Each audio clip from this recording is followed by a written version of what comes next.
Oh, it's been said a bard's life can often be a hard life, or hill and jail to rove and always move from town to town. And some folk have inquired if ever we grow tired of ranging all around the world and never settling down. But one should be a little wary of remaining stationary, 'cause comfortable is lovely, but it's not the way we grow. When life starts to unravel, pick up your pack and travel. You'll find a strange serenity in places you don't know. Wriggle-dee-dum-dee-doo-da-terry-o-dee. There's so much to see beyond the open door. It's outward bound we go. Who knows what we'll find that we've never found before. Adventures waiting further down the road. It's waiting for you further down the road.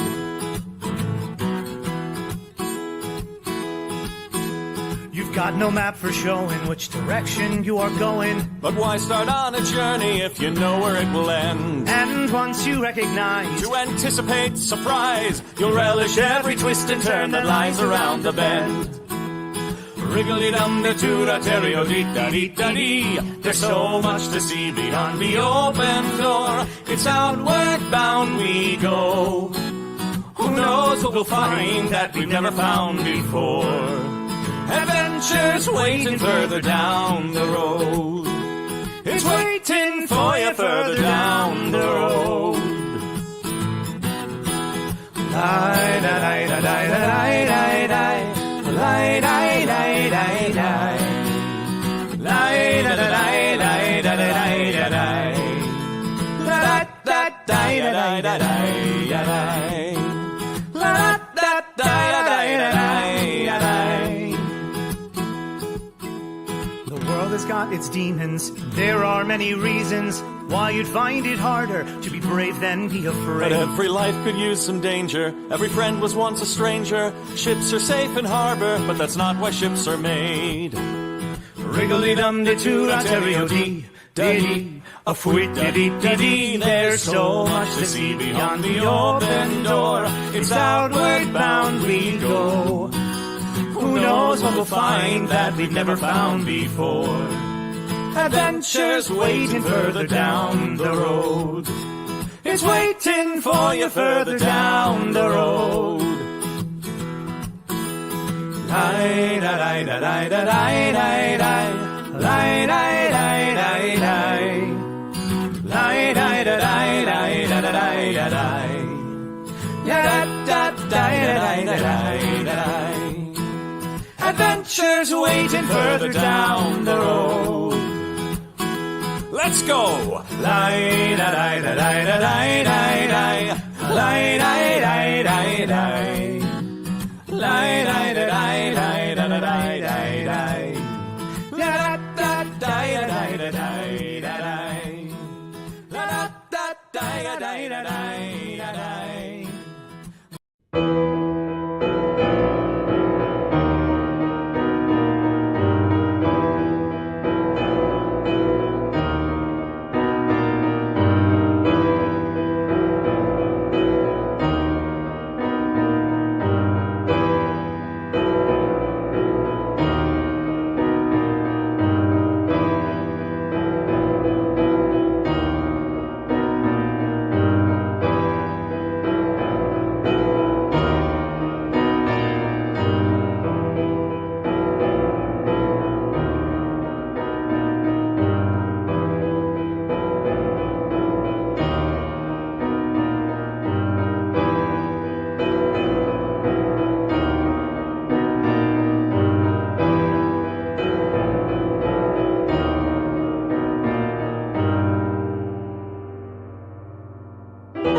Good evening, friends, and welcome to another edition of Gothic Horror Gaming here on Nat 21 Adventures.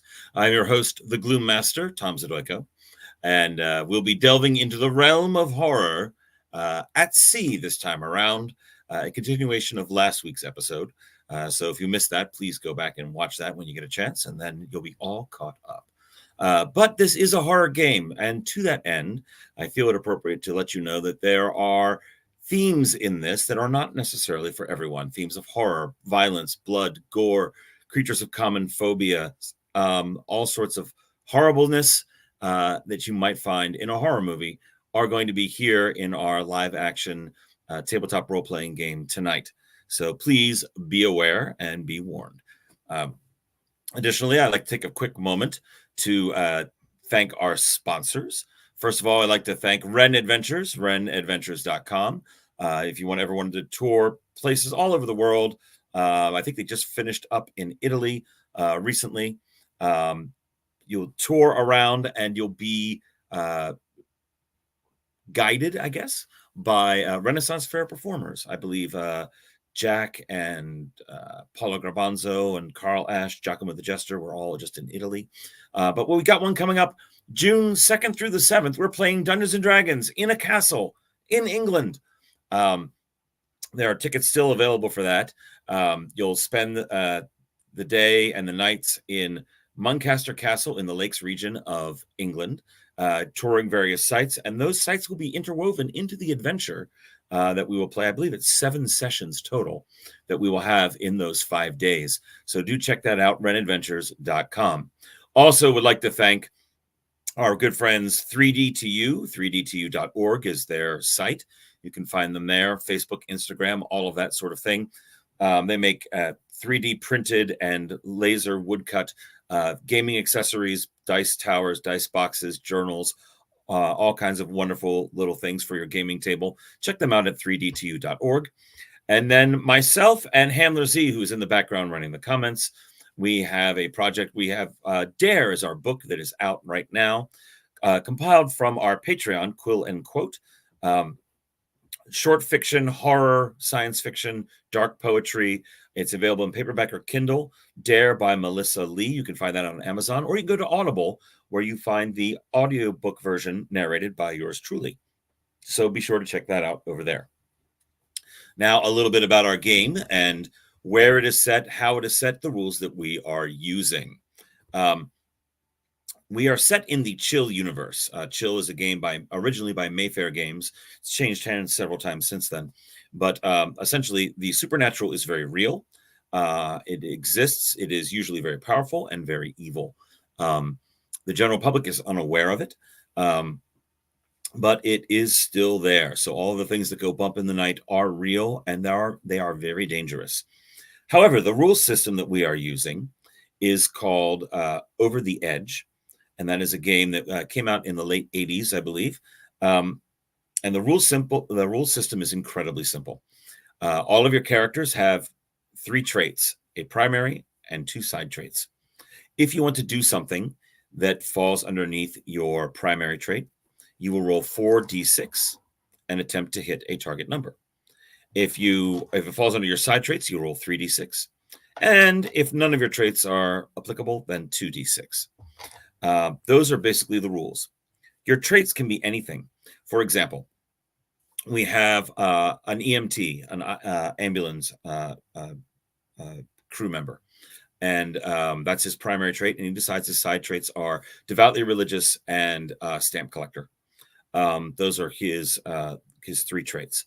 Whenever he attempts to do something, he rolls and sees if it falls underneath one of his traits. For instance, our EMT is attempting to staunch a wound to stabilize a patient. He is very well trained in that. He would roll 4d6. If, on the other hand, he's trying to recall a particular Bible passage because he is devoutly religious Christian, he would roll 3d6. If he was trying to, let's say, repair a damaged lock on a door, that really doesn't fall underneath any of his skills, so he rolled 2d6.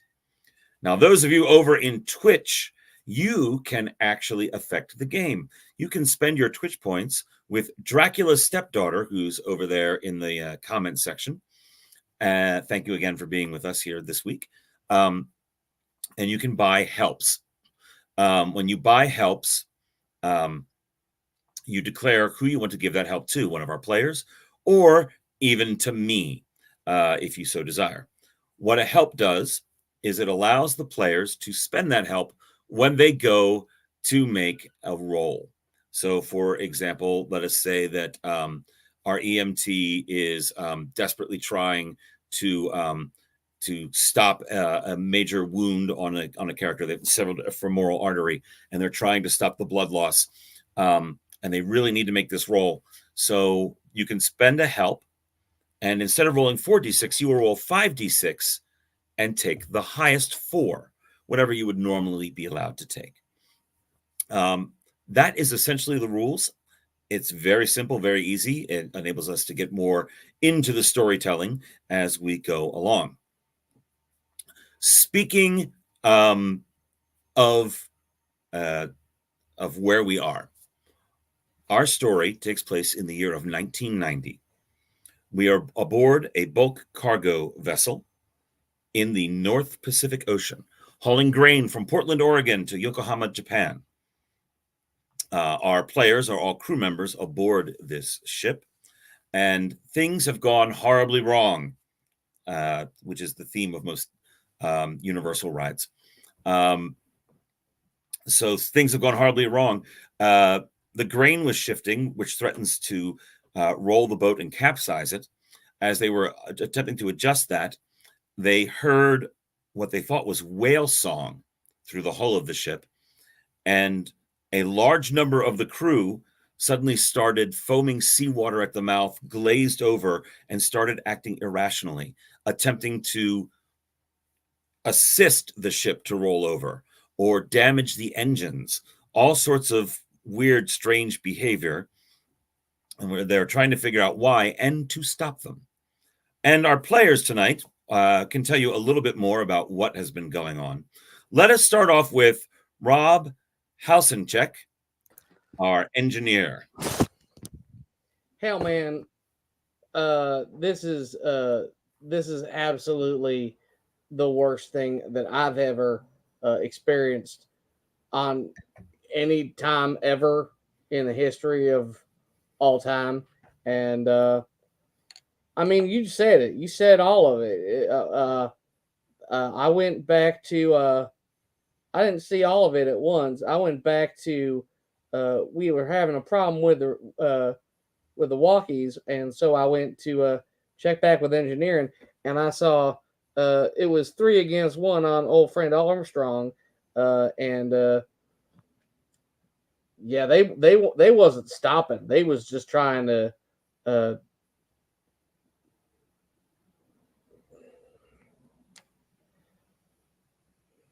They were trying just to kill him and wreck the ship, and I don't even know. Indeed, that is the scene that you encountered. You dispatched the 3 crew members who were acting irrationally. That's a very polite way of saying it. I'm still coming to terms with what has happened. It is far beyond the norm, that is for certain. Speaking beyond the norm, the ship's cook, Michael McLeod, is here. Michael, what's going on? Well, not really sure how to say this, but there's a lot of like like voodoo zombies or seawater zombies, or I don't think they're actual Zed heads or anything. But there's something going on. I'm not really sure what it is. But I can't say I'm a fan. And I would really like to get an Americano right now, just because I feel like I don't have enough caffeine in my system to deal with this. And reasonably sure when we were making our way back through engineering, I saw some dead people, and I'm not liking this. So they killed people, I'm guessing, and this is not my favorite day I've had. I would much rather go back to last week in Portland and just like sit at a cafe. I'm sure you would like that, but at current, it is thousands of miles away. Well, that's not great. We also have with us Nick Morgan, able-bodied seaman Nick Morgan. Yep.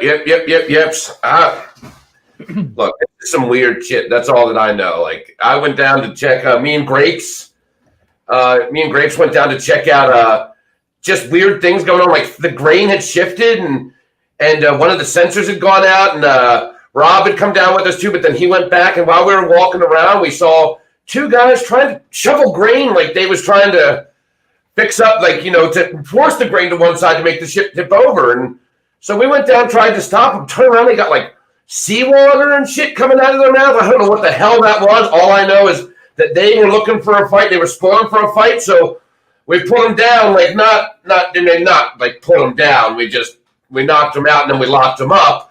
And now apparently shit's going all crazy up on the deck, up on the master's deck. So we're heading up there to see what's going on. And we get up there, and there are a bunch of these mouthwater folks that we've been working with, trying to get in there with him. Indeed. And at the head of all this is Second Officer Kelsey Grappes. It is a concerning situation. We have definitely had some unexpected challenges that we are trying to meet head on.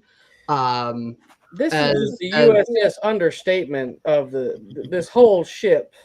Well, I just assessing as we go along. Gaffer, do you think that we're having a really bad leadership training seminar in a boardroom or something? If so, we're just gonna Kobayashi Maru our way out of this. And I like that. The Kobayashi Maru is a no-win situation. Not for James Kirk, it wasn't. He changed the protocols in the scenario. See, I had told you this before. Y'all were giving me a hard time for having all those VHS tapes of this, and then what did I tell you? You're all into it now. No, it's fantastic. When we started on this, all y'all ever wanted to watch was Ernest Goes to Camp. I love that Ernest, man. He's funny with what you're talking about, Ernest. Movie. It's quality cinema. I'm not saying it's not good. I'm saying anyway.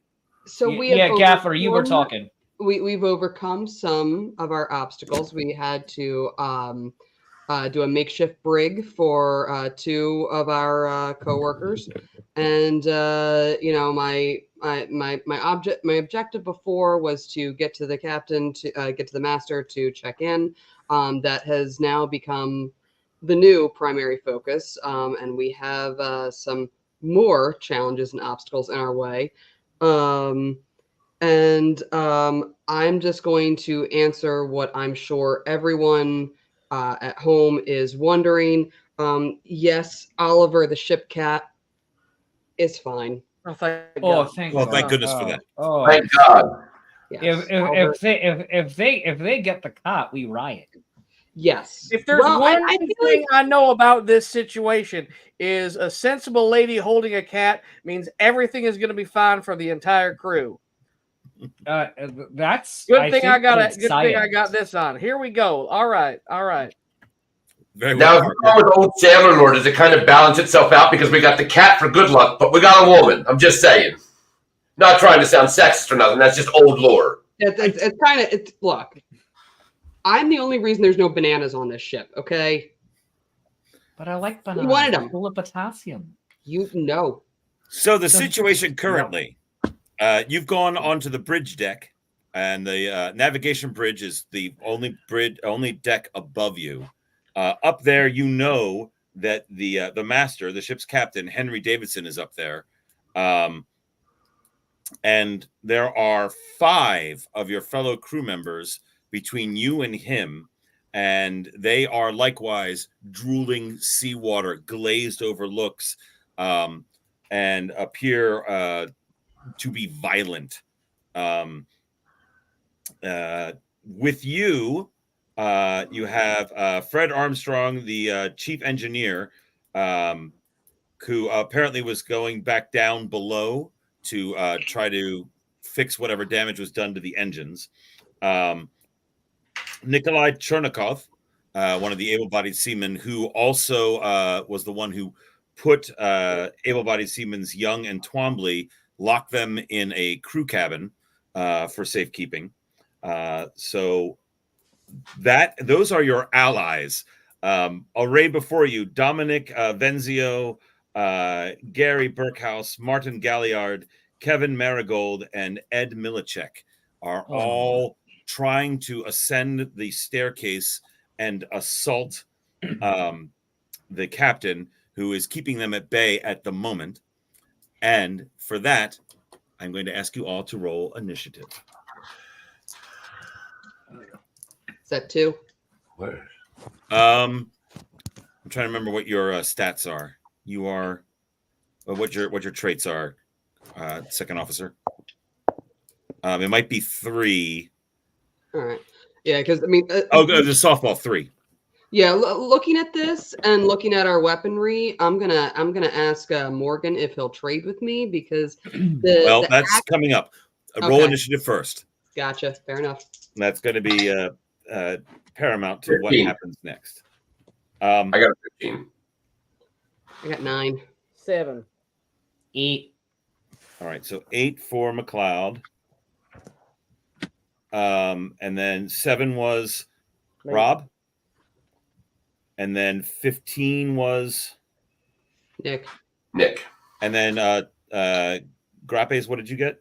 9. I got 9 lives out of this one. All right. Amen, Gaffer.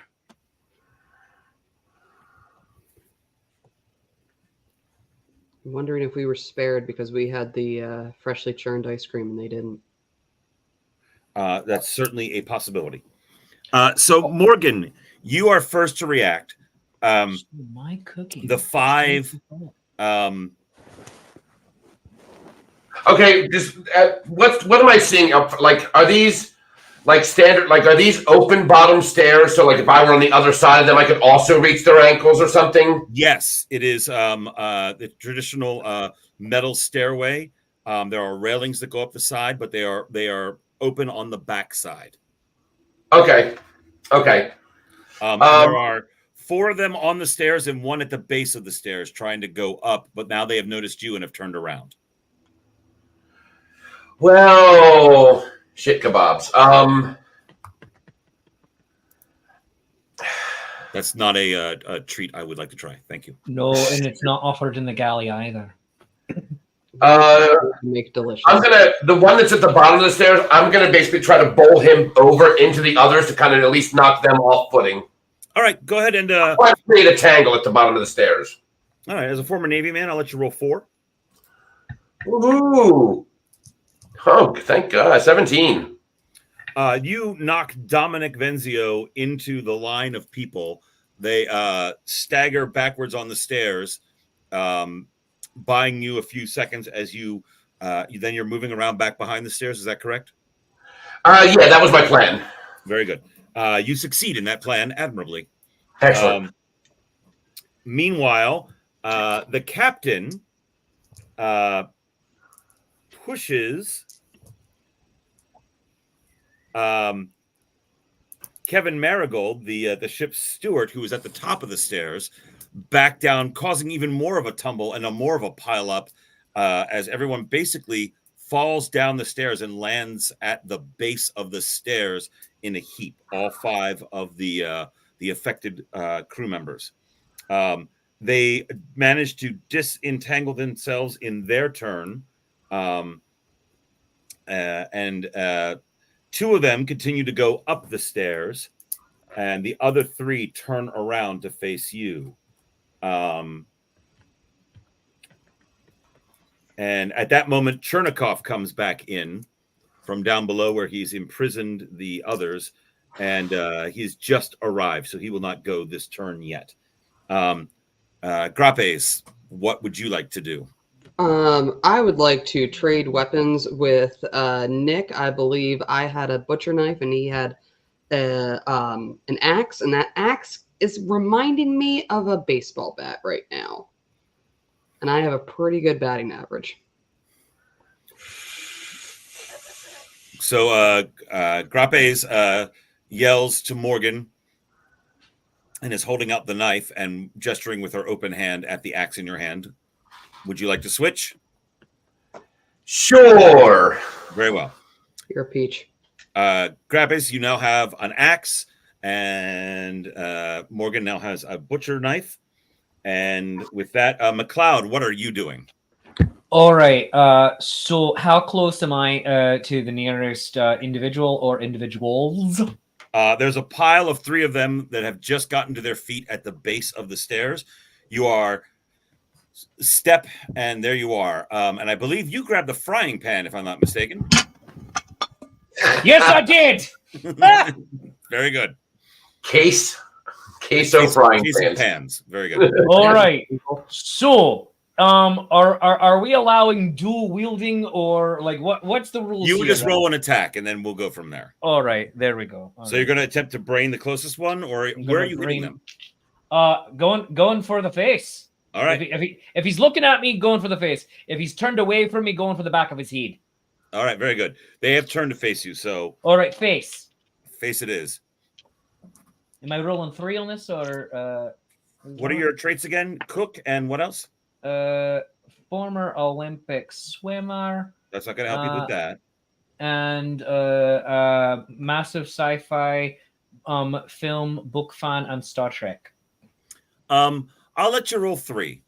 All right, thank you. I appreciate that. Other than being, all right. Oh, that was a nice one. 14. 14. You smack him up the side of the head, spinning him around. He staggers and grabs onto the railing. You have done some damage to him. Sorry! And you cry out your apology as you brain him. Rob. I'm going to look outside onto the ocean to see if I can see anything. Oh, you're going to run out to the window and look outside? Yeah. Roll me 3d6 as you look out the window. That's a 13. You notice that the wind has picked up and the seas are getting heavier. And you could have sworn that you saw a blowspout of some cetacean very close to the ship. All right. I want to also just, I'm going to look around. This is for an audio situation. I'm going to look for the air horn. Yes, you know where the air horn is. You can see it. I kind of want to go over and just lean on it. Are you sounding the air horn and just like a nice long blast? Yes, that is exactly what I'm doing. Very well. Everybody roll me 3d6. Except for Rob, because he knew it was coming. Ooh. 2, 3. 8. Yes, 7, baby. 15.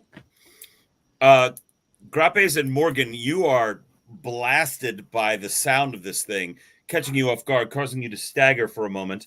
But also the 5 crew member also seem to be somewhat staggered by this. McLeod, you are so hopped up on caffeine that you continue on your merry way. And to that end, it is your turn again. Oh, all right. So did I drop? I didn't drop the one that I hit, right? No, you spun him around, but he's holding onto the rail, reeling. All right. And is there another one right there, or is it me? There are 3 all at the base of the stairs, and there are 2 that are already past that, halfway up the stairs. All right. I'll hit the next one. Same thing. You want to hit a different one? Yep. Same thing. All right, go ahead. Clang. All right. 10. 10. You clip him in the shoulder, spinning him around, doing minimal damage, but certainly causing consternation. Ah, sorry. And with that, it is Rob's turn again. I'm gonna see if there's been any. I'm gonna see if there's any change to the I'm gonna call him afflicted.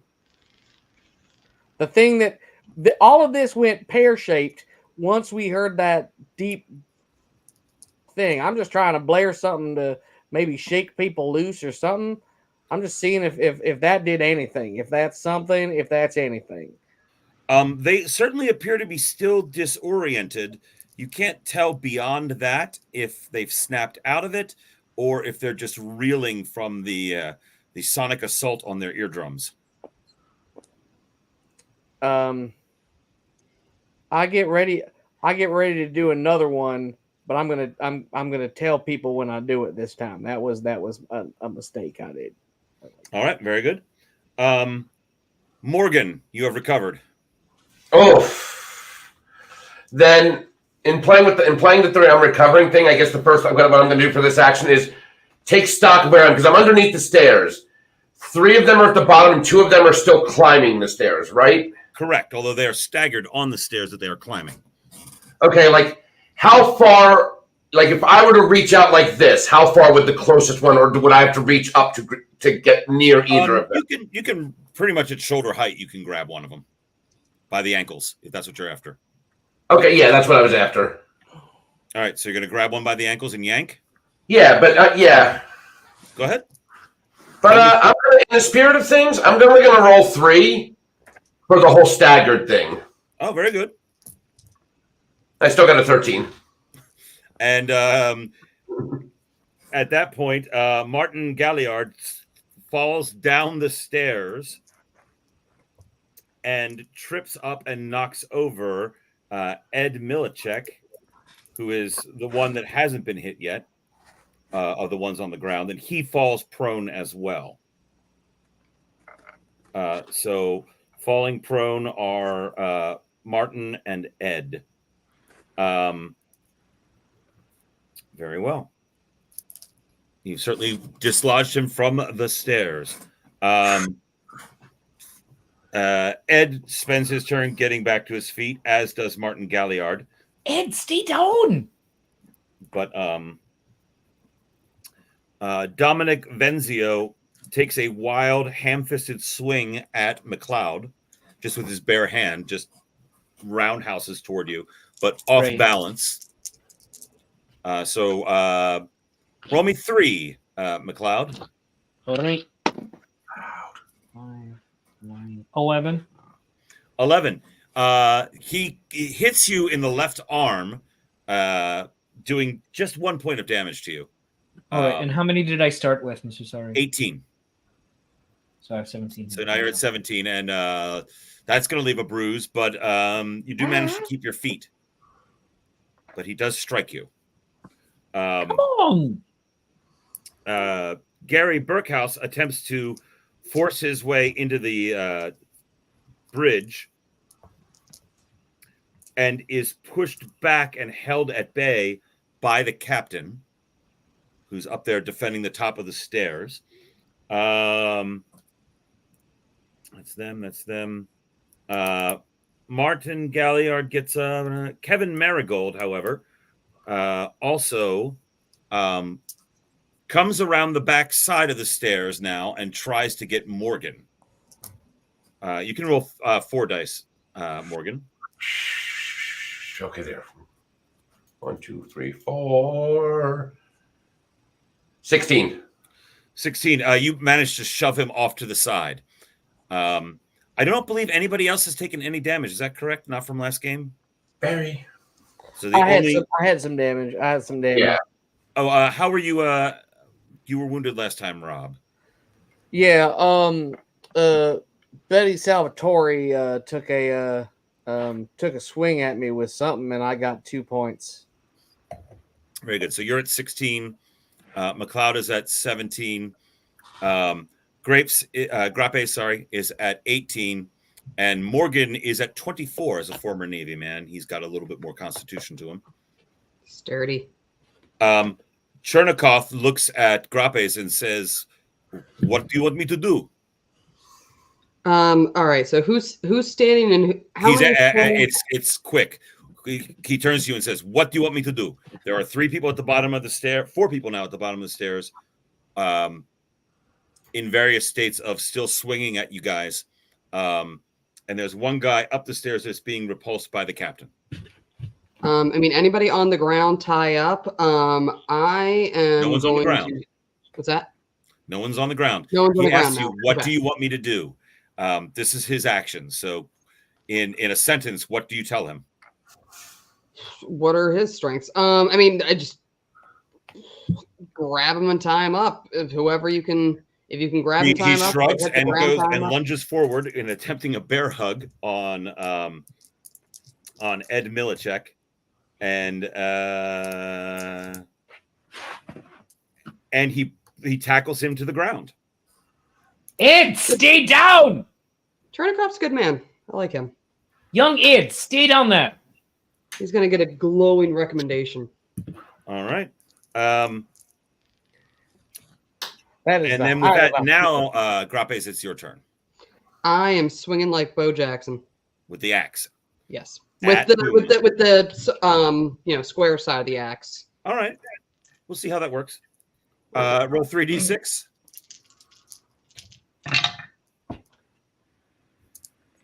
Nine. 9.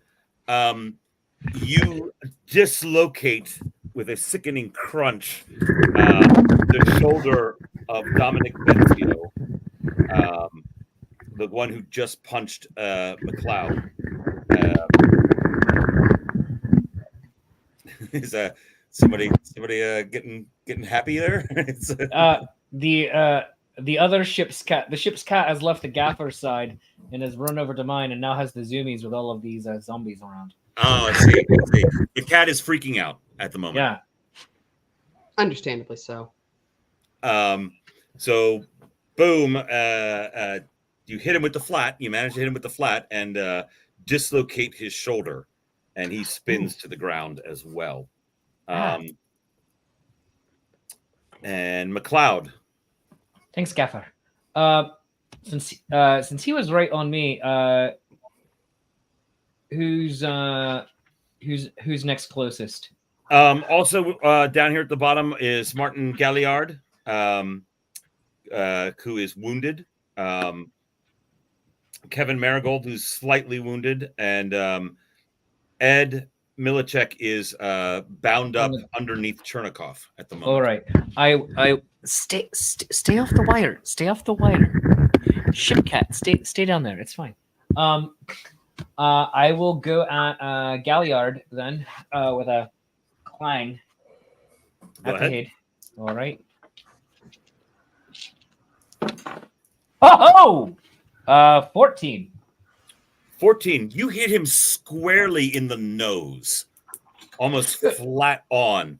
Oh, sorry. Blood spews out of his nose, flecks onto your hand that's holding the skillet. Sorry. And he drops down to the ground, writhing around, and his hands come up to his face. So he's acknowledging the pain in this case. Rob. Is. I say, no, I'm gonna help out the Ruski and help tie down the one that he's got. All right, roll me 3d6 to try to incapacitate Milacek. Well, that right there is a 17. Between you and Chernikov, you have him pinned to the ground, and he is unmoving. Chernikov is fumbling with ropes to try to bind him up. Yes, McLeod. That is the first time you've noticed one of them acknowledge pain. Morgan, your turn. I'm not quite at stabbing point yet, so I guess with using the knife handle as like a roll of quarters, I'm just going to try to deck him. Deck who? The one that came at me underneath. I can't remember what the name. Benzio. All right, Benzio, yeah. go ahead. I pushed him out of the way, so after he's pushed out of the way, I'm going to follow through with decking him. All right, go ahead.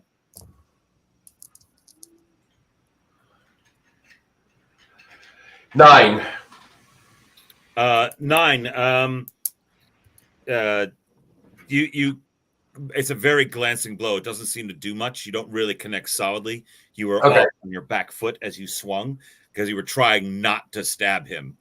Yeah. Good Okay. news, you did not stab him or slice him, but you did not do any significant amount of damage.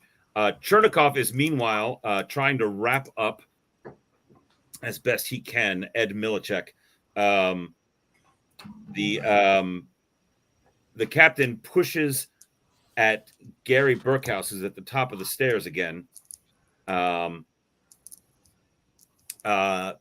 Does not succeed in knocking him back, but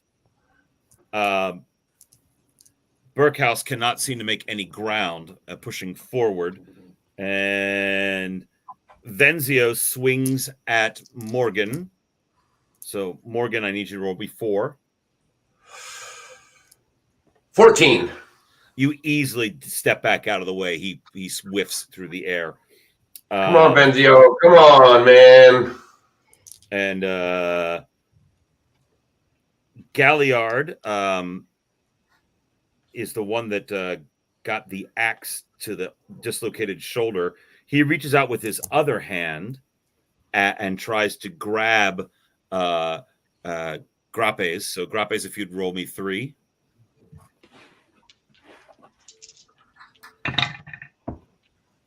13. 13. You easily dodge out of his way. He gets his offhand and he's swinging wildly. And then Marigold, let's see. Marigold tries to jump on top of Rob as Rob is attempting to incapacitate and succeeding in incapacitating Milicek. So, Rob, give me a roll. How many? For you, 3. Oh, that's just a 10. A 10. He shoves you off and lands on top of you, doing 2 points of damage as his body basically just crunches onto yours. Grappes. Is anyone near enough to take another swing at? Yes. Venzio is still swinging wildly at Morgan, though he's not connecting. All right. Galliard is also right there, the one that who just tried to grab at you. And then Marigold is on top of Rob. How close am I to Rob? You can step right over there. This is not a big space. Okay. I'm gonna take a swing at Galliard since he seems to be the most aggressive target right now. All right. I think I noticed. Was it Milicek who got bonked in the face? That was also Galliard. No, I'm sorry. That was Galliard. Got smacked in the face. Yeah. So he got a boop in the snoot, and that seemed to affect him. So I'm aiming for the face. Right. Still with the flat of the axe. All right, go ahead and roll. Roll me. You can roll 4 since you are a amateur softball player.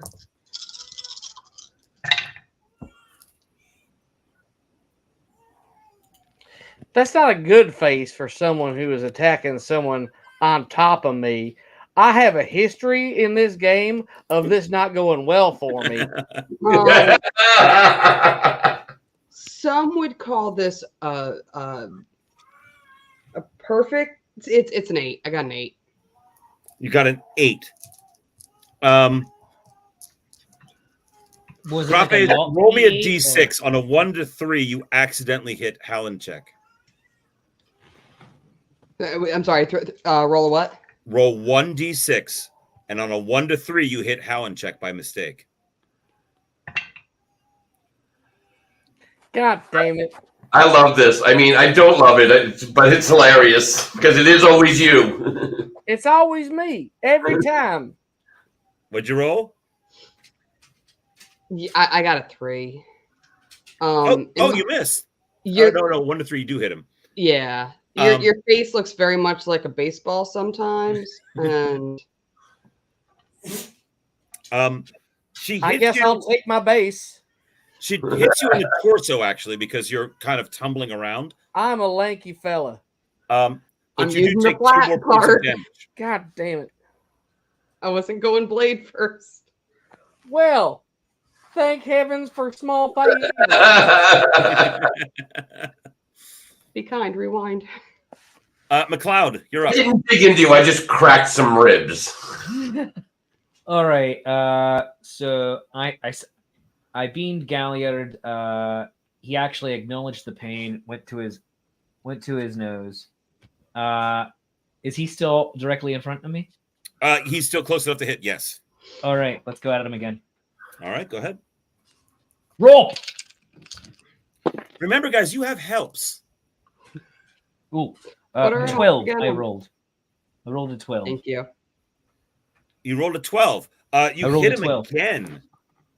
This time he actually falls to the ground, and starts rolling around on the ground, clutching at his head. Stay. Also, Um, wait. What's his first name? What's Galliard's first name? Martin. Martin. Martin, can you hear me? We'll find out in a minute.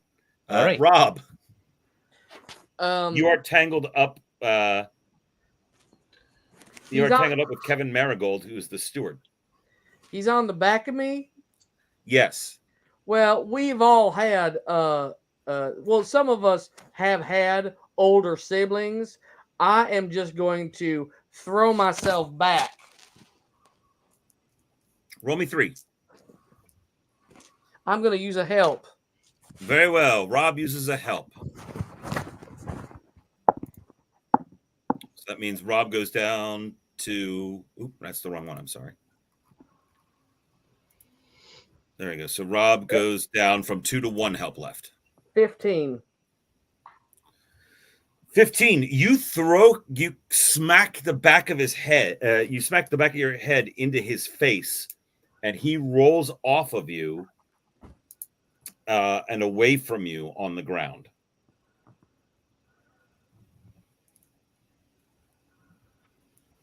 Trying to keep track of who's on the ground and who's not. So, Morgan, it is your turn. Oh, I'm going to try to deck him again with my same way. I don't have any handy-dandy frying pan, so I'm going to use this emery board as a symbolism for my knife. Very well. Are you using a help or no? No, I'm going to try not to again this time. I don't feel endangered yet. All right. 13. Let me roll for him. This time you connect with him, spinning him into the bulkhead, which he bounces off of, damaging him even further.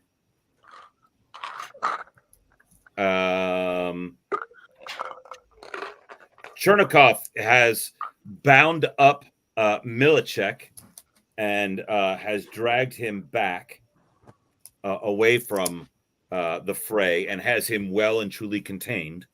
So that is that out of the way. The captain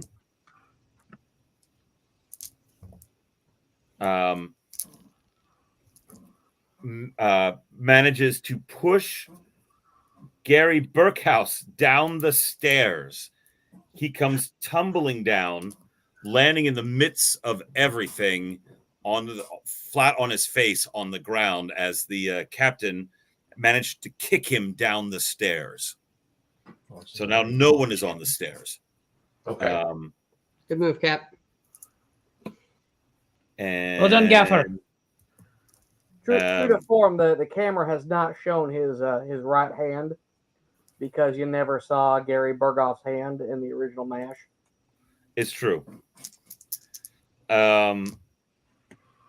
We didn't. No, you didn't. No, you did not. Was he? I just rewatched all of them and never noticed that. I've got to go back and look now. Oh yeah. Venzio manages to get to his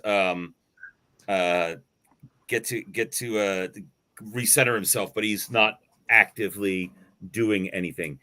Galliard shakes his head, looks at McLeod, and says, Michael? What's going on? He's lying on the ground, bloodied. Me? You're back!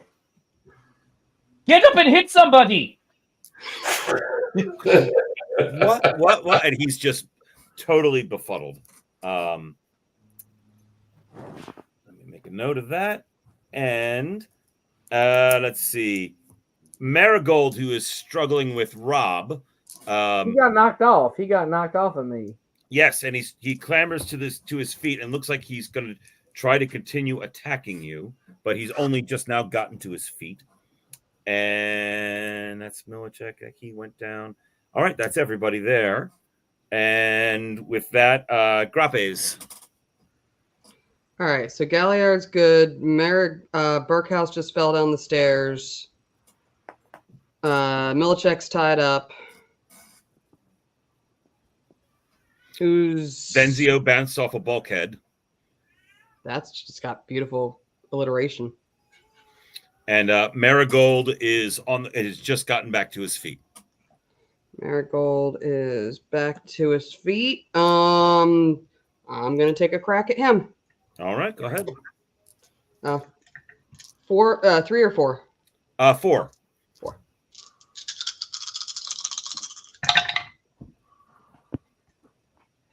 $13. 13, you miss. I rolled a 15 for him. The ship rolls a little bit and he staggers backward a step and your swing goes wide. You are on a moving ship. Speaking of which, normally you wouldn't feel the movement of a ship like that on a 900-foot cargo vessel. You're starting to notice a little bit of a pitch and a rock to the boat. McLeod. This is not all right. good. Get up. So yell into just lost his name. I was going to call him Caligula. Galliard. That's not Galliard. Thank you. Not Caligula. No, that's a different story. Galliard, get up and hit somebody who's going crazy. Come on, good to have you back, lad. And I look at whoever is next in front of me. Kevin Marigold has just stood up. All right. Swinging at Kevin. All right, Kevin, it's for your own good. go ahead, roll 3. 12 again. 12 tonight. I rolled a 13. He again, with the pitching and the rocking of the ship, it just misses him. Rob. I yell out, everybody who can cover them ears, and I'm gonna hit the horn again. All right, go ahead. This time, everybody can roll except for Rob. Everybody else roll me 4d6. 12. 16. 13. All right, you guys are all fine. The captain, you hear him go, ow, but he seems to be fine otherwise up at the top of the stairs. And now let's see what happens to Gary. Not radar. Gary staggers a step and flops down into a seating position. Galliard winces in pain and scrambles out of the way. And Marigold appears to be unaffected. Morgan. It was I'm sorry, Benzio. I didn't roll for Benzio. Yeah, was Benzio affected? Yeah. Benzio staggers backwards, shakes his head for a moment, and looks you, Morgan, in the eyes and goes, "What the hell?" Sit down. Sit down. he staggers back against the bulkhead and kind of like leans back against it and is just holding his head and kind of like slowly sinks to a seated position. If you move, I'm putting you out. Understand me? Now, since in my mind I'm done with that, I'm assessing the situation over there, but I'm also accepting that I won't get over there in time to do anything. I also wanted to look out onto the sea, just to see if I can see anything. All right. When it's your turn, we'll deal with that. All right. Burkhouse lunges at Grappes. So roll me 3d6, Grappes. 5. You are tackled to the ground. Yep. With Burkhouse on top of you. So just so we're aware, there appears to be only 2 assailants left. Burkhouse, who just tackled Grappes, and Marigold, who shakes his head for a moment and then kind of like swings his arms wildly in front of him and flops to the ground. Still moving, writhing when he hits the ground, or? Yes. That he's just apparently so disoriented or whatever that he just kind of falls down to the ground and is just at a loss. And Grappes, it's your turn. You are now underneath Burkhouse. I guess I'm trying to pry him off with the axe to roll him off me. All right, roll 3d6. I'm going to take a help. Go ahead. So Grappes uses a help. 6. With 6. the help. He bears down on you. His teeth are gnashing at you like he's trying to bite you now. I don't like it. No, you shouldn't. McLeod. Oh, I'm going over and helping the gaffer. I'm gonna. All right, what are you doing? I'm gonna run over. I'm gonna rush over and hit him in the head. All right, roll a 3d6. All right. Using a help on this one. I, the Glue Master, will also use a help. I have one. All right, so we both might as well not use either. All right. I still rolled for crap. Me too. All right. Is my crap better than your crap? Did you beat a 10? I did not. I got a 9. A 9. Roll me a d6. On a 1 to 3, you hit Grappes. Oh. Ooh, karma. 4. All right, you just whiff wide. All right. Karma is a bitch best served cold. Rob, you're looking out the window. Yeah. The wind is blowing up even more, and at that moment, you hear a loud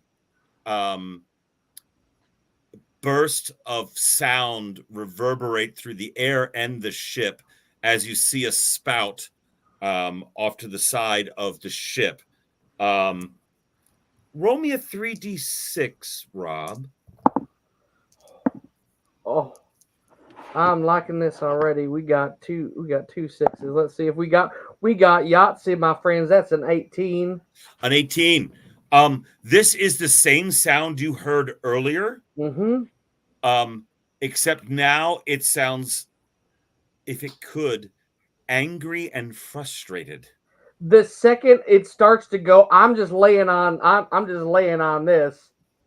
I'm laying on mine, and we need to get the hell out of here yesterday. But laying on, do you mean you're hitting the air horn again? Yes, yeah. Everybody roll me another 3d6. If this air horn turns out to be like a duck call, where it's like a mating call for the monster, I'm gonna be annoyed. 9. 5. 10. McLeod, you fall to the ground, clutching at your ears. The sound caught you completely off guard. The other two of you are fine. You're kind of used to just this random noise at this point. And Morgan, it is your turn. There's only one assailant still, and it's Gary Burkhouse, who is on top of Grappes. What's the captain doing? Yeah, what's the captain doing? He's at the top of the stairs doing something you have no idea what. All right. Captain, what's going on with the ship? I'm saying this as I'm running forward to punch Gary in the back of the head. All right, roll to punch Gary in the back of the head. 13. You punch Gary in the back of the head. Yeah, Gary. It knocks his head forward into grapes. And he goes, you hear him actually go, ow! We'll talk later. Gary, get off of me. At that now, we are out of combat. To give you a situation report, Dominic, Gary, Martin Galliard, and Kevin Marigold are all various states of injured, some of them not insignificantly, and they are all utterly dazed and bewildered, but seem to be themselves again. Ed Milacek is bound up, still kind of frothing at the mouth, but he is totally incapacitated, and Chernikov is essentially sitting on him. He's tied up and being sat upon. The captain pokes his head back down the stairs and go, what is happening? Situation's under control, Gaffer. What's going on with the ship? Why are we pitching like this? Can I get Gary off of me? Oh, yes. Gary I'm sure helps roll himself off of you. Yeah. He is. All four of them are completely disoriented and have no idea what's going on. Hey, Captain, I think we done pissed something else off by going through their yard or something. We need to hightail it out of here in whatever direction is fastest. Yeah, this is a right bodge job. And I point in the direction that I saw that spout. If we go hard astern, I don't think we'll lose that many days off the overall trip, sir. He says, I don't have power back yet. I can't steer until I have power. I'm then at that I'm going back down to engineering, and I'm yeah. All right. Hearing we don't have power, that's where I'm going. All right. Rob runs back down to the engine room. Morgan, McLeod. Somebody else can go with you. You're gonna go with him? Yeah, I guess. All right, you guys. I'm not an engineer, but I've been doing this long enough that I might be able to help in some way. Fred's already down there. His ears are ringing, but he kind of used to that level of. Down in the pit, it's pretty loud anyway. So here's hoping. Very well. You run down the stairs, the two of you. What McLeod and Grappes are there with Chernikov and the captain, as well as one man who is tied up, Ed Milacek, and four men who are,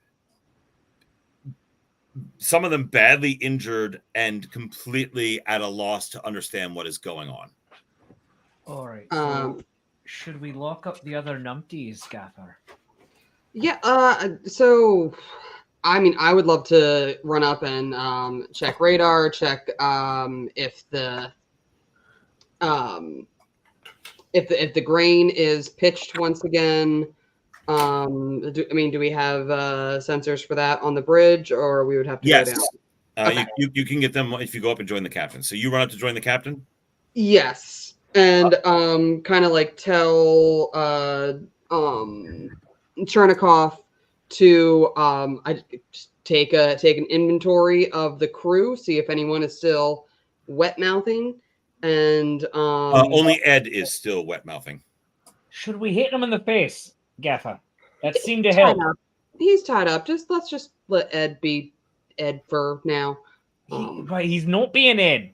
Well, the ones that can walk get the ones that can't, that are bleeding badly to medical.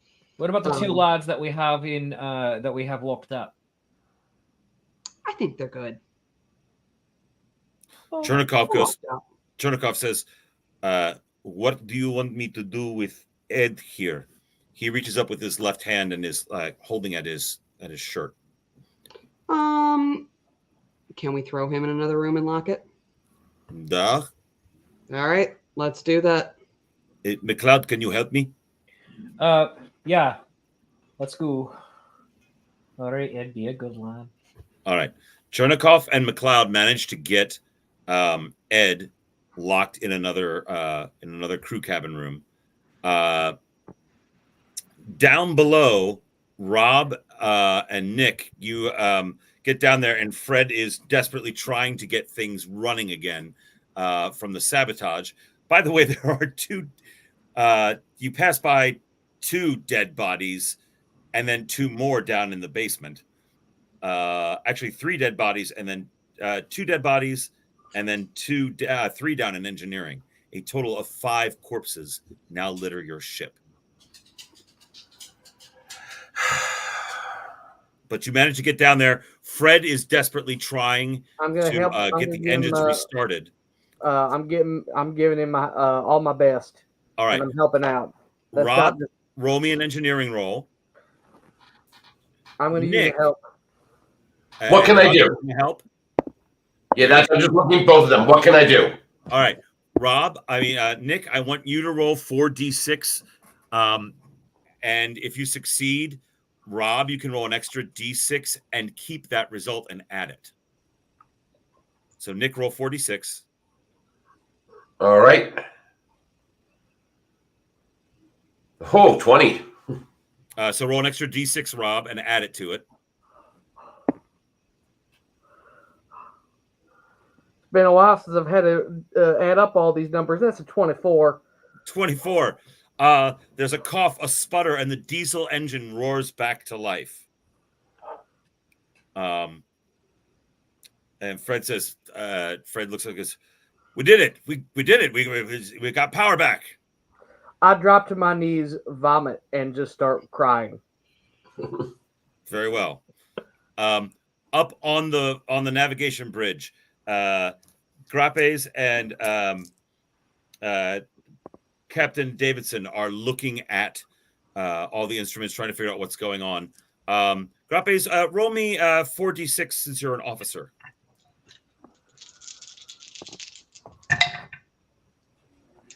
That's a 15. 15. From what you can tell, the grain has shifted somewhat, but not enough to.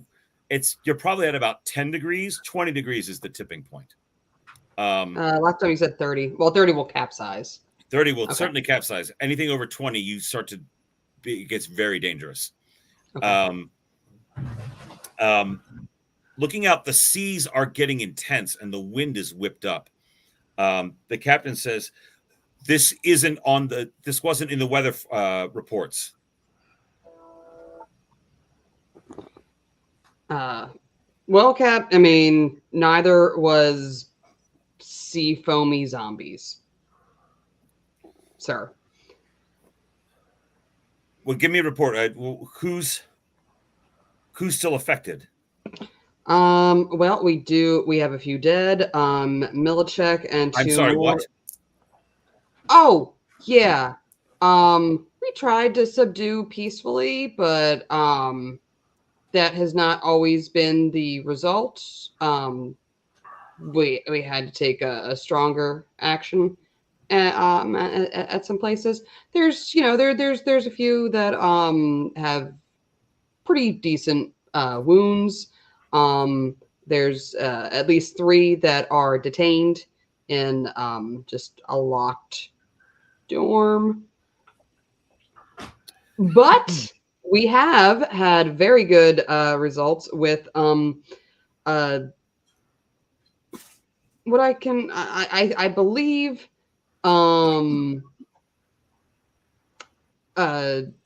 detaching the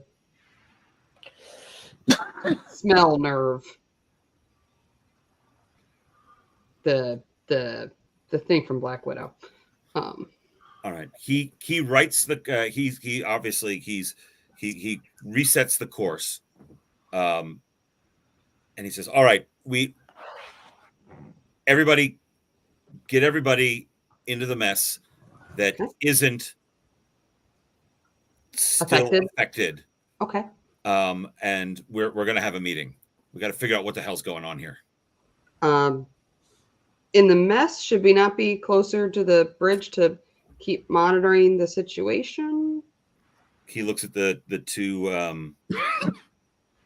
He looks down the stairs at the two bodies on the floor. You're right. Have everyone join us up here. Sir, yes, sir. You all gather together up on the navigation bridge and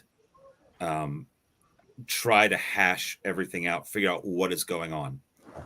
I, the Gloom Master, have to step away for a hot moment, talk amongst yourselves as to what you think is going on and what you think is going to happen. All right. So would anybody else like some coffee first? I have some. I'm happy just to chew on the grounds for a moment. I wouldn't, because what I'm seeing, it seems like hearing it causes it, and we heard something. It made half of us go apey. After that, I figure sound is taking the sound. We got something out there that's either chasing us or is trying to get us to capsize something. We need to get out of here. Engines are going as well as they're going. Fixes it though. Yes, Oh. Cook.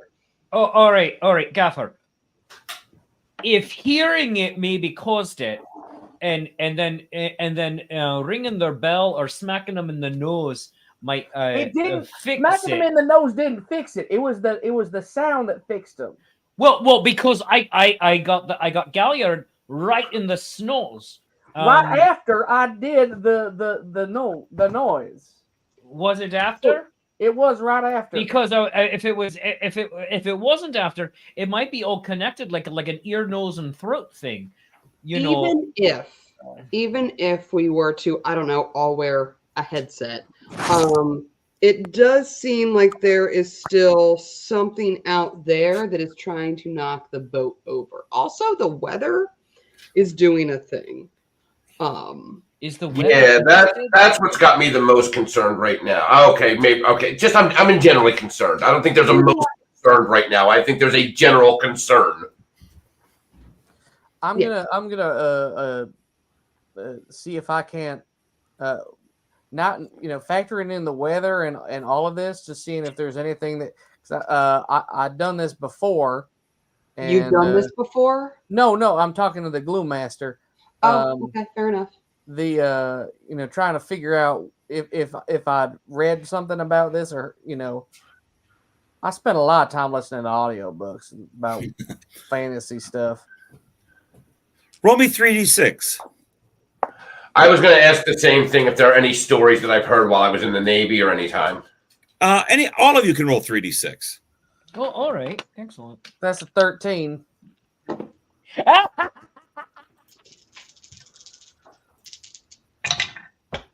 That's a 12.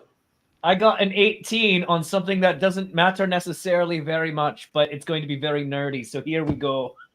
I got an 8 because y'all are a bunch of dorks. McLeod, I You recently just read some Herman Melville. Oh. So this could be like some Moby Dick action there.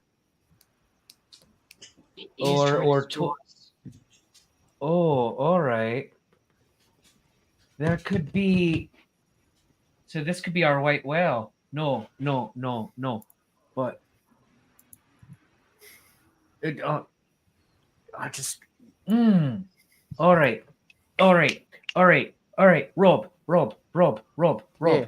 Rob, what if we're dealing with maybe a kraken or like a Moby Dick white whale or some sirens or something? I mean, See, I listen. was thinking sirens. Yeah, Morgan, you're making a face, and Gather, you're making a face. But listen, have you ever seen people spitting out seawater and acting like deranged zombies? No. So No. What I was more making a face at was the whole idea of a kraken, because I thought krakens just took boats down, sank them. I didn't think they took over the crewmen. The siren thing makes sense. Like, I saw the same shit you saw. yeah, so but maybe they're all working together in like an oceanic conspiracy. So What, like fucking Aquaman just got them all together and said, "Hey, go get that grain." Yeah, I don't really know what they're after. I have not. I'll be honest. I have not dipped into Melville. He spent two. I didn't finish it. He spent like 2 chapters talking about ambergris. I had to check out. Yeah, but maybe it's like Namor, like from Atlantis, and he's sending. We're in the Pacific. Yeah, it doesn't matter actually. It's a comic book. He's fine. No, so maybe like there's an undersea civilization, and we are on their land, but like above it. So well, I'm just not. We're trying to get out. Do they? Can we dump the grain and go faster? Well, that would make it pointless to go to Japan. We could just turn around and go back to Portland. And dumping the grain would probably make it worse because we wouldn't be able to ballast the ship properly. Nick is correct on that score. All right, so let's assume that there is an underwater Atlanta, and I don't think dumping grain on them will make them happy. I don't know why they. I'm just trying to appease them or whatever. Because I mean, at that moment, you all hear another loud, mournful echo through the deep. That same whale song again.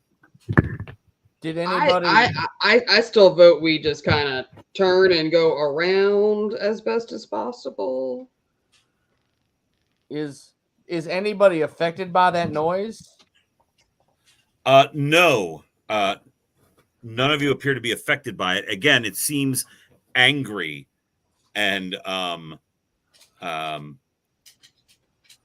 it seems angry and frustrated. Chernikov goes kind of white.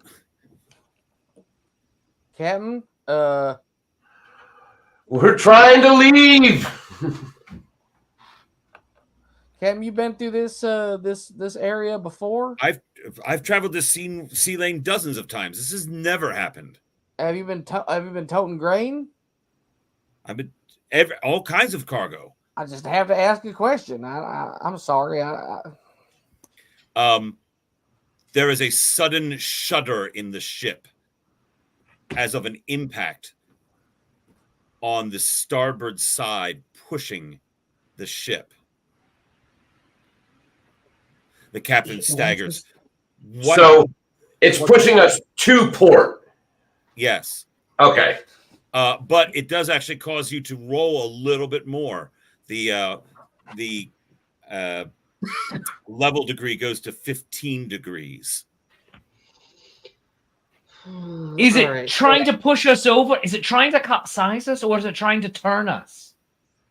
The ship is not righting. There is a steady pressure on that side. You are at a 15-degree angle to port. The captain panics, goes over to the instruments, and he says, "We are being pushed broadside into the waves." It's trying to it's trying to sink us. Captain, can we cut to port now and start traveling in that direction? I could try. And he. Because I get the idea that whatever this is wants us to leave, and it doesn't appear that it's going to take no for an answer. Yeah. A few tense moments as the captain tries to maneuver the ship more to port. The pressure does not relent. So basically, the ship is like this, and he's trying to turn. The pressure lets off for a moment, and then you hear another thud, this time at the stern, and the ship is being pushed back. He's like, it's trying to push us back broadside into the waves.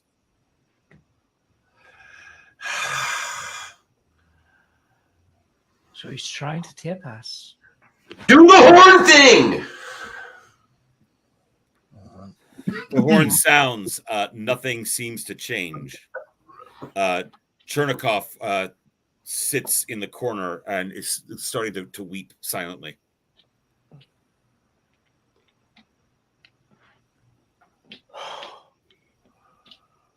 Do we have anything that makes noise underwater? Captain goes, no, it's like an angry whale. Why is a whale mad at us? Can we sound? Can we sound the air horn underwater? No. Okay. Hey, krill? McLeod. What happened? I'm whispering over to you. What happened to the captain? In Moby Dick? Yeah, he went down with a whale, didn't he? Yeah. He went on the great white whale with a spear, with a like a harpoon. And Ishmael survived. Hey, Somebody had to tell the story. The captain overhears you and says, I've never even I've only ever been a cargo captain. Never hunted whales.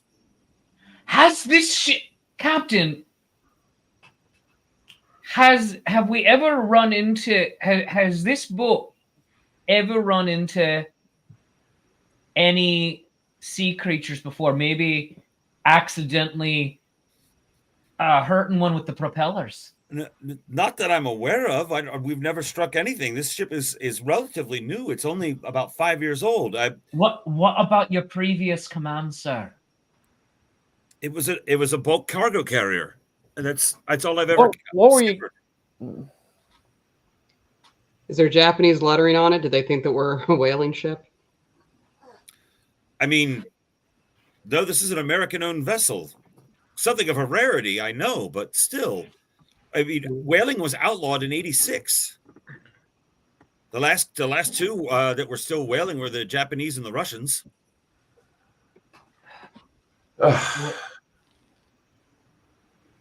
All right.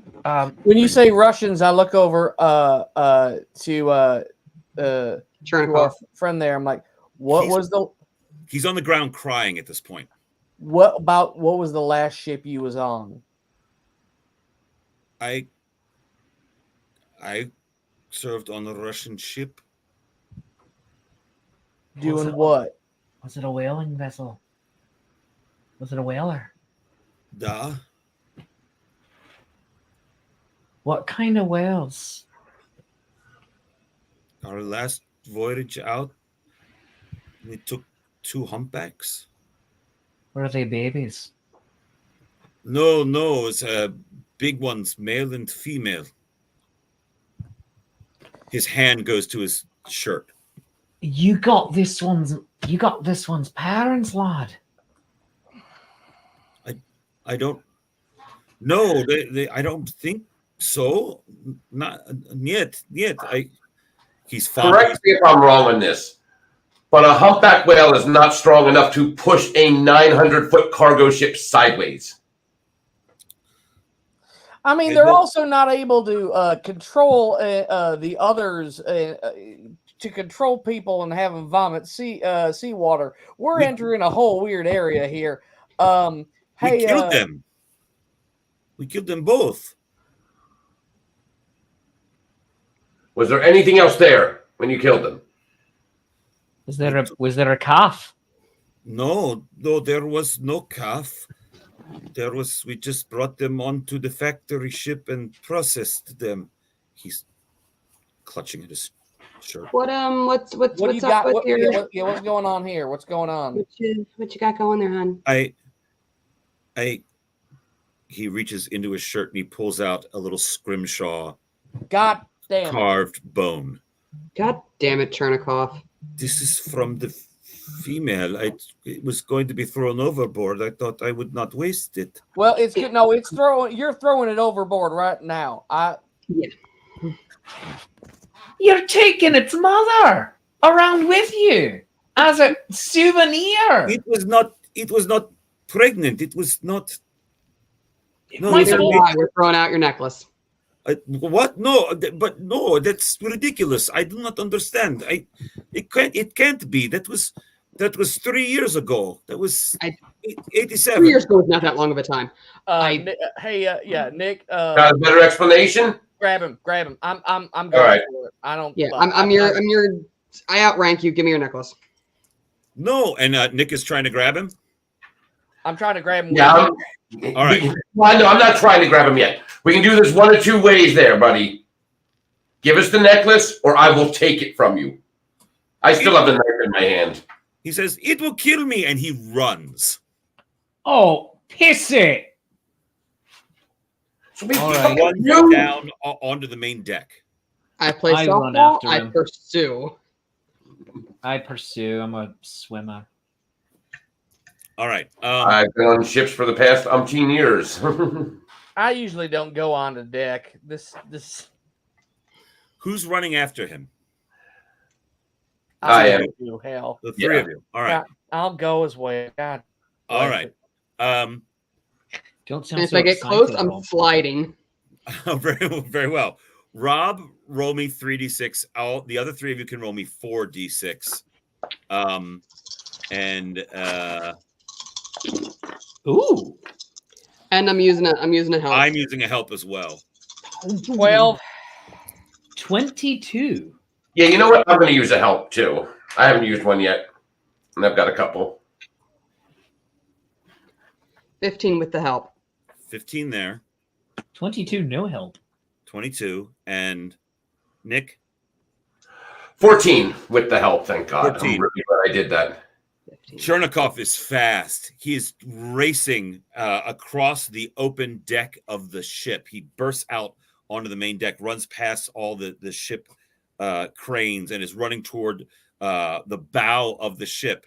However, with his swimmer's lungs and his endurance, McLeod, about halfway across the ship, overtakes him and attempts to tackle him to the ground. Roll me 3d6 to tackle him. Yeah, Chernikov is probably way stronger than you, buddy. 11. 14. 14. I rolled a 13. You bind him up and tackle him to the deck. Come on, lad. He's screaming the entire time something in Russian. Don't speak, you bloody Russian. Come on. A few moments later, the other three of you managed to catch up.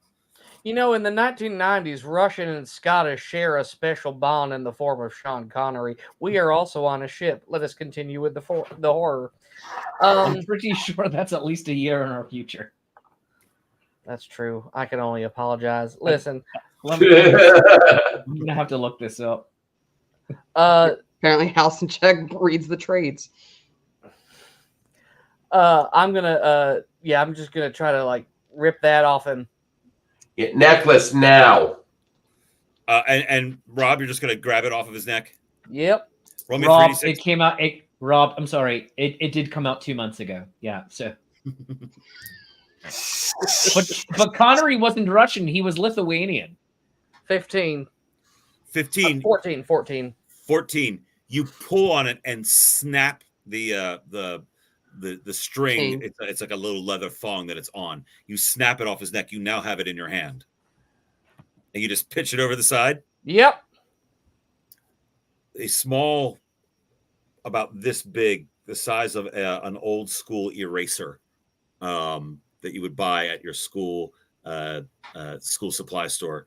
It's carved intricately with it looks like a sailing ship has been carved meticulously by hand on it. This little piece of bone, and it sails through the air, through the spray, hits the water.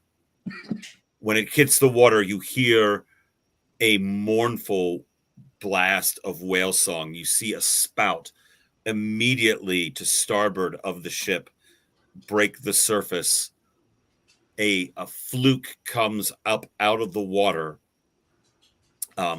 glowing almost like it's covered in bioluminescence, like a bioluminescent plankton sheen over it, and it dives back down into the waves. As it does, the waves begin to lessen and the wind dies down to nothing. Well, that was weird.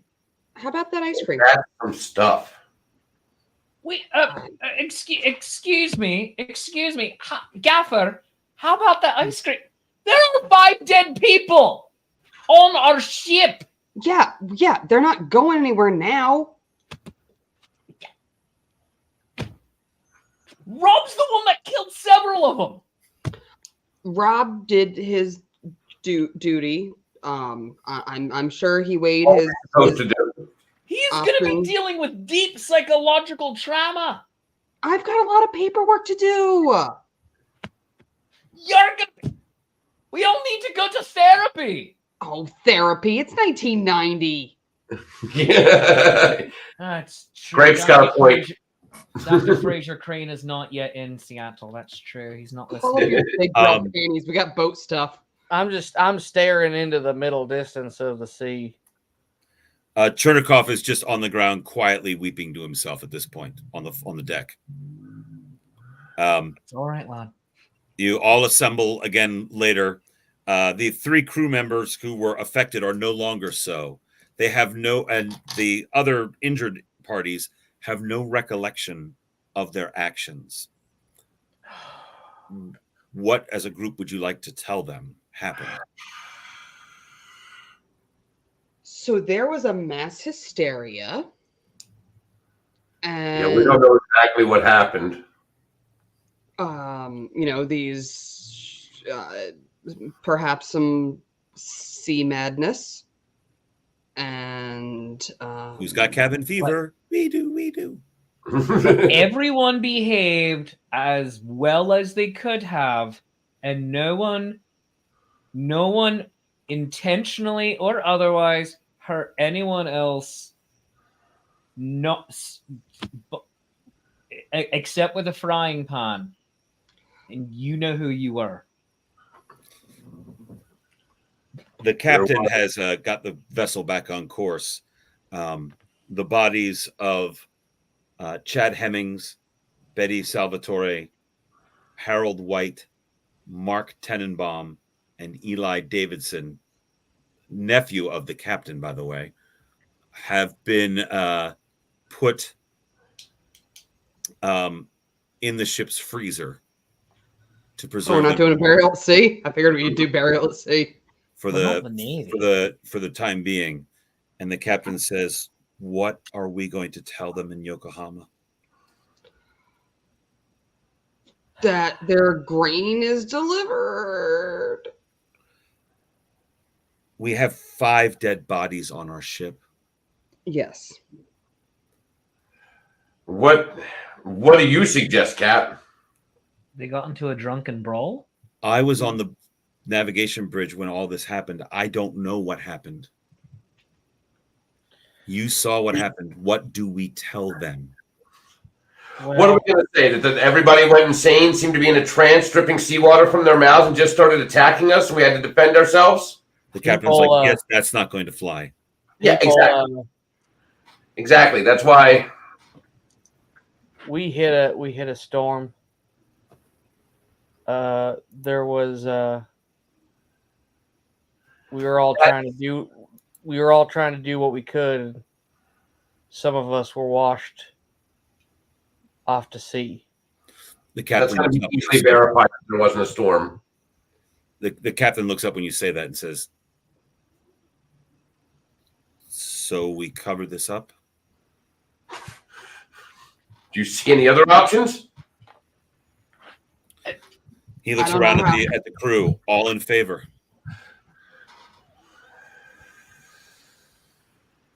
All in favor of covering it up?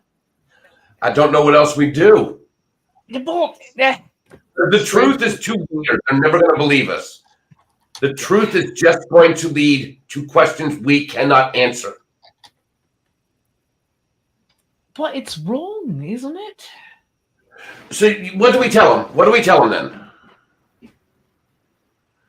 Do we tell them the truth? Everyone raises their hand except for Chernikov and McLeod. What do you think, Chernikov? I want to go home. That's fair. I will never set foot on the waves again.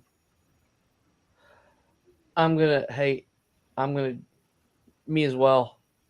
I think you and I need to have some talk about what it means to forgiveness as a whole. It's more justification than anything. But I don't know. We're going to figure it out together, though. The captain nods, turns to McLeod and you. Does everyone else is in favor? Does it even matter what I say? You're your own man. You can do what you want.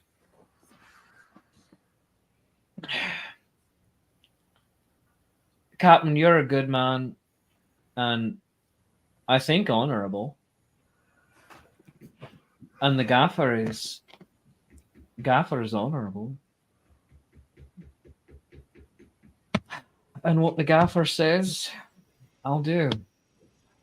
I don't like it, but I'll do. Then we are in agreement. It's probably for the best for their families. Bring them up on deck. All right. The bodies are brought up on deck.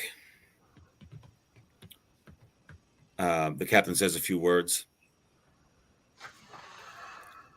We commit their bodies to the deep. Anyone have anything else they would like to say? No? I miss you, Very Betty. well. And the bodies are dumped into the North Pacific Ocean. The rest of the journey is quiet. You arrive at Yokohama, only 2 days behind schedule. There is an inquiry, but everyone accepts your explanation. This is not uncommon at this time of history. Many cargo ships have been lost completely to rogue storms. That evening, after you're ashore, the ship is being unloaded. The four of you find yourselves together in a bar along the wharf, just kind of staring at each other. And the bartender comes over and says, "Excuse me, there is a man who would like to speak to you." You turn and look, and there's a man in a nondescript gray charcoal suit, slightly graying at the temples. And he says, "I'm sorry to interrupt you at this incredibly difficult time, but I think I might be able to help. Allow me to introduce myself. I am Gordon Pym." And that is our adventure here this evening. Ladies and gentlemen, thank you so much for joining us here for our little one shot, two shot, if you will. Nice little interlude here. We've got some news about what's coming up next on Gothic Horror Gaming. But before we do that, I would like to introduce our players. So let us, first of all, meet Second Officer Kelsey Grappes. I just covered up some deaths. That was wild. Yeah. To which later I thought, I was like, oh yeah, I want to speak at the funeral. Like, hey, you know, if what we just saw doesn't make you believe that there's an afterlife, then I got nothing. I hope they have a good one. Hi, I'm Katie Bourbon. And Trenton Makes Improv will be doing our 6th show at Passage Theater on April 19th. We hope to see you there. You can find out everything on the Facebook or Instagram group page, and that will show you how to get your tickets, and follow us for all of your up-to-date information. Also, if you are in the Trenton area and you would like to come out and try improv, we meet every Tuesday. We are back at Passage Theater starting this coming Tuesday. And other than that, please come out to the New Jersey Renaissance Fair, where you can see us, and we're gonna do fun things and hopefully not kill people. Yes, Hopefully. well, hopefully. Hopefully. And if so, we're gonna cover it up. Very well. And let's It's also the meet Nick Jersey Morgan. way. Hello, Nick. Oh, hello. I didn't hear my name. I'm sorry. Hello. I'm Matt Selly, played Nick Morgan, who, though I did not authorize the code red, I definitely partook in it. Did you order the code red? You're goddamn right, I ordered it. I also have an improv show coming up on March 23rd with we've got about 20 tickets still available at the Quentin Tavern, 717-272-4700. That show is with Jennifer Espenshade, Doug Wallace, and Todd Lowry, for any that might know those names. Very good. We I also will have... also be at the New Jersey Renaissance Fair and the Pennsylvania Renaissance Fair, getting paid to professionally tell dirty jokes while I wear tights with a pillow on my penis. There you go. That's the thing. I've seen the costume. Pillow is the Duchess's nickname. We also have ship's cook Michael McLeod. Hello, I am hat actor Dan Kostelik. I know I take off my hat and I become someone else. What? All right. I am also your friendly neighborhood Shakespeare at a Renaissance fair near you, or maybe I don't know where you live. But I'm going to be at Scarborough Renaissance Festival April 6th through May 27th, and visiting Sherwood Forest Fair not this weekend, but next weekend, just for funsies. Come say hi. I'm going to be walking around with my wife. It's going to be awesome. Then Oklahoma Renaissance Festival, June 1st and 2nd. And then I will also be at the New Jersey Renaissance Fair for their closing weekend, June 8th and 9th. But also next Tuesday, a week from yesterday, I will be on the brand new season of Nat 21 Adventures Into the Feywild as first season character Mulkandare, a crazy dwarf. Oh no! So we'll have to see how that all goes. And you can follow me and support my work by going to hobthetroll.bandcamp.com. Very good. And we also have here with us, speaking of Hob the Troll, we have Rob Hausencheck. Hello, I'm beloved entertainer, Hob the Troll. You can call me Steve O'Dockerson. I'm going to be at the Tennessee Renaissance Festival March 4th, 5th, 11th, and 12th. And then... no, you won't. What? No? You'll be there May 4th, 5th, Oh, 11th. that's what I meant. Yep. Well, I'm going to just hang out there. It's going to be a very Scooby-Doo situation. I'm going to scare off the kids dressed as a troll. Yeah. And then we'll find out who you really are. Oh, boy, oh boy, I've been paying a therapist $200 a month to figure that out. But yeah, also, so there's also May 18th. I'll be at the World of Fey in Milton, Pennsylvania, and then next week I will be doing a game here myself. Yes, indeed. With some lovable rogues. It's going to be a wonderful time. And you can go to hobthetroll.bandcamp.com for albums that Ron Perlman himself ignored while we were having breakfast in the same room. Very well. And my name is Tom Zadoyko. I'm the Gloom Master. I've been running this game here now for quite some time in various iterations, myself and my wife. But I'm also Buckle and Swash, the Pirate Sword Fighting Show. We are currently at the Florida Renaissance Festival until March 24th. After that, you can find us at the Tennessee Renaissance Festival every weekend in May. And then after that, you can also find us at Muncaster Castle in England doing the D&D Run Adventures tour. And you can also find Handler Z now at the Tennessee Renaissance Festival with Chased Treasure for the entire month of May. That's right. We actually managed to book a show together, and the Baby Bat will be there as well. So Helena will be in the back at the fair as well. So if you happen to be in the Tennessee area, you can come say hi to all of us. And from my understanding, there's going to be a Nat 21 Adventures bingo card where you can collect the signatures of various people. And if you get bingo by collecting their signatures in the wild at the Renaissance fairs where they perform, you get a prize. You can knock at least 3 of them out right away. Actually, 4.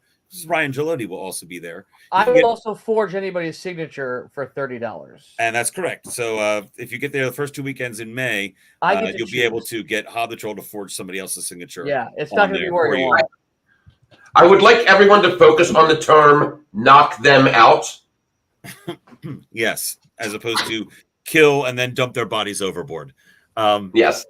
Something I did want to address, that is something we've never really done here on the channel before. And let me know what you think about it. That we've actually dealt with the aftermath of some of this. Like we've touched on it every once in a while here and there. So that was something new I wanted to throw in this time to see, hey, there are consequences to this. So I think that is one of the things that makes horror so impactful is not just like, oh, this horrible thing happened and we're done. No, there's repercussions to our actions. So I wanted to try that out in one of my games. I know Delta Green has done it a couple times. I've touched upon it briefly in some previous games, but what do you think of that? Do you think that was a good addition? A little something to add. But speaking of Gothic horror gaming, it is true. Next week, running the game will be Steve-O himself with his own game that he's created with some new players that you probably haven't seen before. But it will be the same time, same place, right here on Wednesday night from 9 p.m. to 8 p.m. I'll be to 11 p.m. I'll be there as well, just helping out in the background. But Steve-O's running it, so come on, see something brand spanking new here on Gothic Horror Gaming. We hope you really like it. I want to take a quick moment to thank our sponsors while we're at it. I mentioned Ren Adventures, renadventures.com, our regular sponsors. You can find us at Muncaster Castle in England, June 2nd through the 7th, playing D&D in a actual castle. So be sure to check that out there, renadventures.com. There are still some tickets left. Also, we do have our friends 3dtu.org. They're making all sorts of laser printed and laser woodcut gaming accessories, dice trays, dice boxes, journals, that sort of thing. Check them out at 3dtu.org. And you can also find Handler Z and I with our book, Dare. Melissa Handler Z wrote it. Melissa Lee is how you can find it. Dare, a collection of short fiction, horror, science fiction, and dark poetry. The audiobook version I narrate. And these are all pulled from our Patreon site. And we are about to compile a new book for that for this coming fall. So we should hopefully have a new one of them just in time for spooky season, for Halloween. We've got a bunch of stories that have been out on our Patreon. We're going to compile them together and make them available. If you want to support us, you can find us on patreon.com/Quill and Quote, just as it's written there. You actually have to type it in. You can't search it because it's 18 and over only because of the adult material. So you can find us patreon.com/Quill and Quote. So look forward to that new book coming out sometime this fall. On behalf of all of us here at Gothic Horror Gaming, including Handler Z in the background running the comments, Dracula's stepdaughter, who's been helping us out with all of the Twitch points, and Reverend Tommy, who, even though he just finished up his own adventure yesterday, stopped on by to help us out over here as well. Thank you so much, everyone. We look forward to seeing you next week for a brand new adventure. And until then, thank you all. Have a great evening. Mwah.